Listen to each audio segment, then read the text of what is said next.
dan. Midva sva pa prišla pogledat, kaj delate operni šepetavci. Dobrodošla v naši operni hiši v Ljubljani.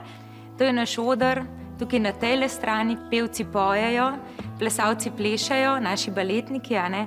Tamle pa sedi občinstvo.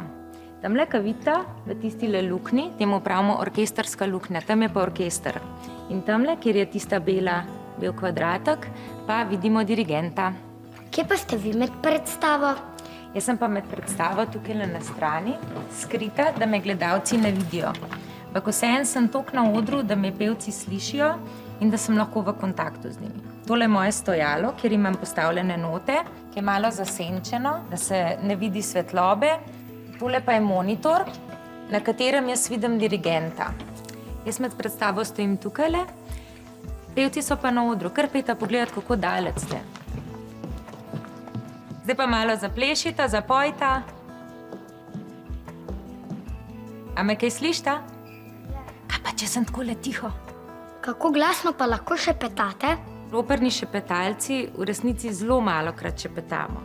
Na vajah je zelo pomembno, da smo zelo glasni. Zato, ker pevci še ne znajo teksta, ukvarjajo se z režijo in takrat se moramo včasih res močno zadreti. Na odru, ko je predstava, je pa drugače. Je malo odvisno od tega, kako je glasen orkester. Se pravi, če je orkester bolj glasen, sem lahko tudi jaz bolj glasna, če pa bolj tiho ali pa včasih celo, če je tišina, potem pa moram zašepetati. Kako pa veste, kdaj vas pevci potrebujejo? Na vajah me kar veliko potrebujejo, ker še sami ne znajo teksta. Potem na odru med predstavami je pa odvisno malo od pevca, kdaj se zmenimo, da me pogleda takrat, ko me potrebuje, kdaj si tudi zapišem že med vajami, kje je točno kakšen pevec rabi pomoč, ker velikokrat se zgodi, da je to na istih mestih.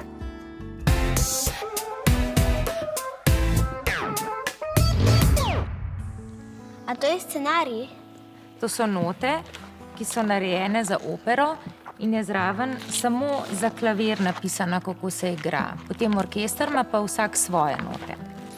Tukaj se jaz označim, kateri pevec je označen s katero barvo, da ko odprem note, da točno vem, kdo mora odpeti, da mi je lažje. To imam pa označeno, v katerem taktovskem načinu dirigent dirigira. Se pravi, če imam napisano takole šterko, dirigent dirigira tako 1, 2, 3, 4. Kako bi šlo pa v 3? 1, 2, 3. A pevcem prišepnete samo besedilo ali tudi melodijo? Prišepnem samo besedilo. Takole, recimo, tukaj piše, je počrtano, piše alerta. In ko je konec, ko je tukaj pauza, jaz vem, da mu moram tole vršiti in rečem takole, alerta. A se vi kdaj zmotite med predstavo?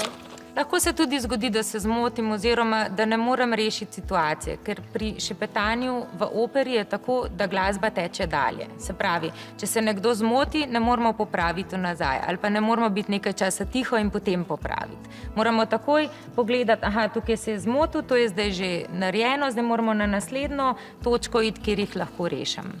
Ti boš šepetalec, Ja. ti boš pevka, tukaj imaš rekvizit. Okay. Katero pesem bomo pa zapeli? Marko skače. Marko skače? Oba poznata? Ja. No, daj, ti bom jaz enkrat pokazala, a prav pa boš pa še ti probal. No, daj, Ema, še enkrat. Marko, kar začni. Marko skače, Po zeleni, po zelenoj trati. aj,